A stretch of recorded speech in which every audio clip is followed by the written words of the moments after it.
जरा महिलांना येऊ द्या पुढे, त्या महिलांना पुढे येऊ द्या जरा.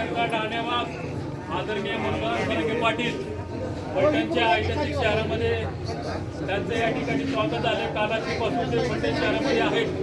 तरी आपल्याला उद्याच्या 29 ऑगस्ट रोजी या ठिकाणी मुंबईला जायचं आहे. त्यासाठी संबोधित करण्यासाठी आदरणीय दादा आपल्या फलटणमध्ये आहेत. आपल्याला पश्चिम महाराष्ट्रातून सातारा जिल्ह्यातून जेवढं शक्य होईल तसं दादांनी सांगितलं, एक घर एक मराठा एक गाडी, अशा दृष्टीने आपल्याला फलटण व सातारा जिल्ह्यातून मुंबईसाठी जायचं आहे. त्यासाठी ही आजची एक नियोजन बैठक आहे.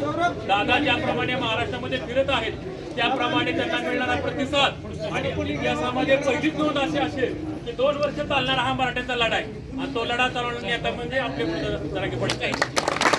या नेत्यांच्या मागे सर्वांनी ताकदीने उभं राहिलं पाहिजे. या नेत्यांनी घरदार सगळं सोडून आज आपल्यासाठी समाजासाठी रस्त्यावर फिरत आहेत.